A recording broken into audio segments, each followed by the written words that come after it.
चलिए बच्चों, आज हम लोग कक्षा 7वीं विषय विज्ञान के अंतर्गत अध्याय 13 पढ़ेंगे, जिसमें सजीवों में परिवहन। तो सजीवों में परिवहन से हम क्या समझते हैं? मतलब जितने भी जीव, यहाँ पर हम लोग पादप की बात करें तो उसमें क्या होती है, जीवन की कल्पना की जा सकती है ना, जिसमें पानी, खनिज लवण, हवा इत्यादि क्या होती है, आदान प्रदान होती रहती है। तो इसी के बारे में आज हम लोग चर्चा करेंगे। चलिए देखते हैं पौधों में पानी, खनिज लवणों का संवहन एवं भोजन का स्थानांतरण कैसे होता है। चित्र में देख सकते हैं कि यहाँ पर पौधों में रस परिवहन और पौधों में जल परिवहन दो प्रकार से यहाँ पर दिखाए गए हैं। एक रस परिवहन दिखाया गया है और दूसरा जल परिवहन दिखाया गया है ना। जल परिवहन में क्या होता है और परिवहन में क्या होता है, इसको समझे हम लोग। देखो, दोनों चित्र में स्पष्ट नजर आ रही। यहाँ पर देखेंगे कि यहाँ पर ऊपर से यानी कि पत्ती की डायरेक्शन से नीचे रूट सिस्टम की तरफ क्या होती है, परिवहन हो रही है। और दूसरे चित्र में हम देखेंगे, दूसरे चित्र में क्या दिखाई दे रही है, जड़ से यानी कि रूट से किसकी ओर जा रही है, पत्ती की तरफ जा रही है ना। तो दोनों चित्र में अलग अलग परिवहन हो रहे हैं। तो इन्हीं को समझते हैं कि पौधों में जड़ें भूमि से पानी और खनिज लवणों का क्या करती है, अवशोषण करती है। सभी को पता है ना कि पौधों की जो जड़ें होती है वो पानी और खनिज लवण को क्या करती है, अवशोषित करती है। और यह पानी और खनिज लवण तने के द्वारा पौधों के विभिन्न भागों पर पहुंचती है, जैसे कि उनकी शाखाएं हो गई, उनकी पत्ती हो गई, वहां तक क्या होती है, वो खनिज लवण पहुंचती है।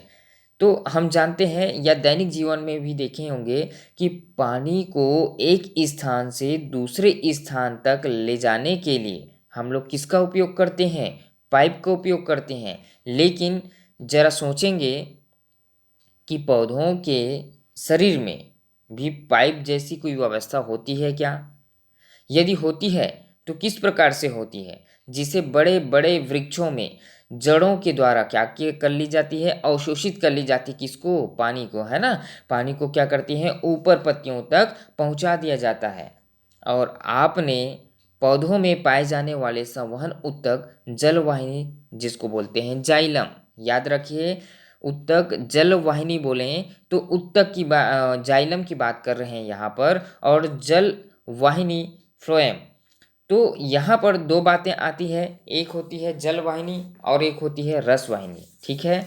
रस वाहिनी जो होती है ऊपर से नीचे की ओर आती है। और हम बात करें जाइलम की, तो जो जाइलम होती है, यहाँ पर जल वाहिनी की बात करें तो जल जो वाहिनी होती है वो क्या करती है, रूट से पत्ती की तरफ जो है ले करके जाती है।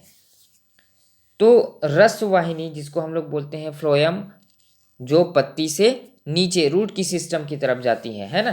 तो देखते हैं पौधों में पानी एवं खनिज लवणों का संवहन तथा पत्तियों में बने भोजन का स्थानांतरण कैसे होता है।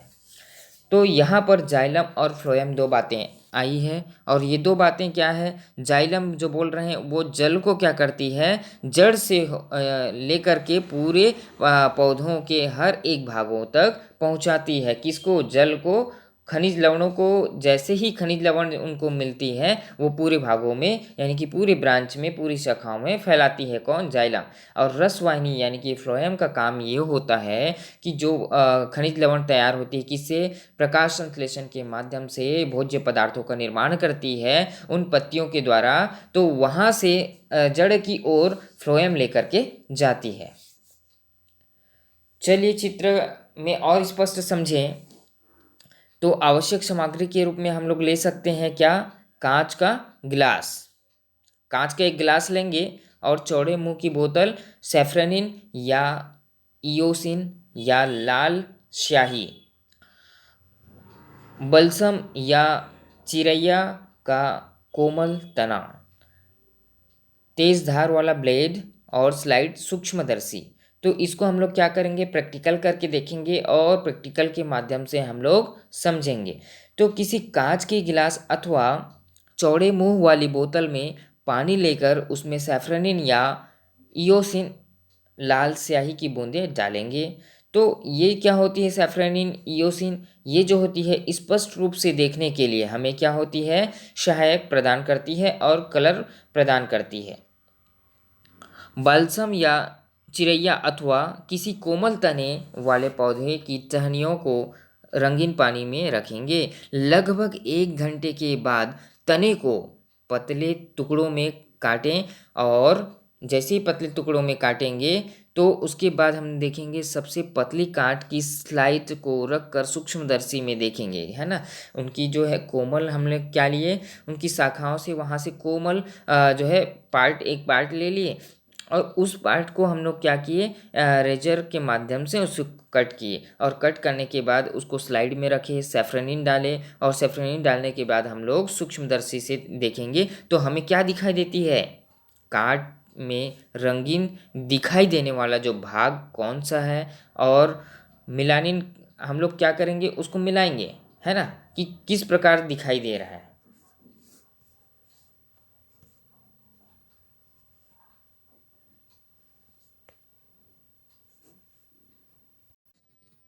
चलिए चित्र में देख सकते हैं, यहाँ पर हमने एक कांच की गिलास में कोमल टहनी या कोमल पादप की जो प्लांट हैं उसको लिए हैं, जिसमें हम लोग क्या मिलाए हैं, चित्र में देखेंगे यहाँ पर देखो सैफरनिन या लाल स्याही मिलाए हैं, और उसको 1 घंटे तक हमने रख दिया है। और 1 घंटे रखने के बाद उनकी जो है परत को हम लोग क्या किए, रेजर से कट किए, और कट करने के बाद देखें तो इसी तरह तने पर जो लगी पत्ती की जो पतली काट को, जो हम लोग सूक्ष्मदर्शी के माध्यम से देखकर तने की काट के रंगीन भाग की तुलना हम लोग कर सकते हैं कि तने की काट में क्या दिखाई दे रही है, दिखाई देने वाला कौन सा भाग रंगीन दिखाई दे रहा है ना। और उसी प्रकार वास्तव में हम लोग देखेंगे कि पौधों में जाइलम है या जाइलम की स्थिति के आधार पर उन्हें पहचान सकते हैं, जाइलम और फ्लोएम को। चलिए क्रियाकलाप 2 के माध्यम से हम लोग समझते हैं। गुड़हल या पीपल की 2 टहनियाँ तेज धार वाला चाकू या ब्लेड गिलास की बोतल लेंगे, और यहाँ पर देखो चित्र क्रमांक ब, इसमें गुड़हल के हम लोग क्या किए हैं, टहनी लिए हुए हैं, और गुड़हल और एक पीपल की टहनी लिए हुए हैं, एक गुड़हल की और दूसरा पीपल की टहनी को लिए हुए हैं ना। तो अन्य तने वाले जो भाग होते हैं पौधों की 2 टहनियाँ लेते हैं, जिसमें टहनी देखेंगे चित्र में दिखाई दे रहा है सभी को, ये देखो और इसके अनुसार देखें तो छाल को किसी तेज धार वाले चाकू या ब्लेड से रिंग के समान, यहाँ पर देखो रिंग के समान की संरचना वलय बनाए हैं, जिसको वलय कहा जाता है, उस रूप में हम लोग काटेंगे। और दूसरी यानी कि ब वाले को हम लोग देखेंगे जिसमें पीपल के लिए हुए हैं, उसको भी हम लोग क्या किए, कटे हुए भाग को बीच वाली जो आलपिन या सुई की सहायता से हम लोग क्या करेंगे, उत्तकों को इस तरह सावधानी से नष्ट करेंगे, केवल छाल ही बचे रहे, केवल क्या रहे उसमें, छाल ही बचे रहे। देखो ये इस प्रकार वलय की संरचना है फर्स्ट वाले चित्र में। दूसरा में देखो तो यहाँ पर हम लोग आलपिन की सहायता से किए हैं ना, तो आलपिन की सहायता से उत्तकों को नष्ट किए हैं, केवल उसमें छाल बचे रहे। अब दोनों टहलियों को हम लोग क्या करेंगे, रंगीन पानी के जो गिलास भरी हुई है, रंगीन पानी से भरी हुई गिलास में हम लोग क्या करेंगे, बोतल में रख देंगे, और कुछ घंटों बाद यानी कि 2 से 3 घंटों बाद हम लोग अवलोकन करेंगे और देखेंगे कि उस टहनी में, दोनों टहनियों को हम लोग रखे हैं, उसमें पत्तियों में क्या अंतर दिखाई दे रहा है, उसकी पत्तियों में क्या चेंजेस दिखाई दे रहा है, इसको भी हम लोग ऑब्जर्व करेंगे, है ना। और दूसरा देखेंगे कि दोनों टहनियों की जो शीर्ष है, शीर्ष भाग मतलब सबसे ऊपर की भाग देखेंगे कि उसमें काट कर कटे हुए सिरों को देखेंगे, और दोनों सिरों को देख कर के हम पहचानेंगे कि दोनों के उत्तकों में क्या अंतर दिखाई दे रहा है, और 1 दिन बाद दोनों टहनियों में पूरी अंतर हमें दिखाई देगी।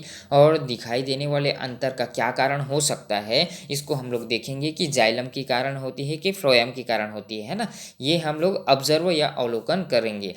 तो इनके आधार पर हम लोग समझे कि जो फ्लोएम होती है वो क्या होती है, फ्लोएम और बाहर की ओर अर्थात उनकी छाल में स्थित होता है, जबकि जाइलम अंदर की ओर स्थित होता है। जाइलम अंदर की ओर स्थित होता है और फ्लोएम बाहर की ओर स्थित होता है। ये हमने वहाँ पर जो है पीपल और गुड़हल की जो हम लोग क्या लिए थे, टहनी लिए थे, उसको हम लोग कट किए थे, इसके माध्यम से हम लोग समझ पाए। अतः जब हम तने आ को देखेंगे और काट कर अलग किए हुए हैं, तने आ में देखेंगे, चित्र क्रमांक आ में देखेंगे तो उसमें जो छाल है उसको काट कर क्या किया गया है, अलग किया गया है। छाल के साथ साथ उसमें फ्लोएम भी नष्ट हो गई है। छाल जब नष्ट हो गई तो उसकी ऊपरी भाग जिसमें फ्लोएम रहते हैं वो भी नष्ट हो गए, किंतु अंदर की ओर जाइलम सुरक्षित है। अंदर की ओर जाइलम है ना, वो सुरक्षित है। इसी प्रकार हम ब की छाल उतारेंगे या ब की छाल जो रहेगी, ब में क्या रहेगी, छाल रहेगी, उसमें क्या रहेगी, फ्लोएम सुरक्षित रहती है और जाइलम नष्ट हो जाती है। तो इसी प्रकार अ की पत्ती दूसरे दिन भी ताजी दिखाई देती है, लेकिन ब की पत्ती मुरझाई हुई दिखाई देती है। यही अंतर हमें दिखाई दिया। तो इस प्रकार हम जाइलम और फ्लोएम की एक्टिविटी, क्रियाशील को हम लोग इस चित्र के माध्यम से समझें।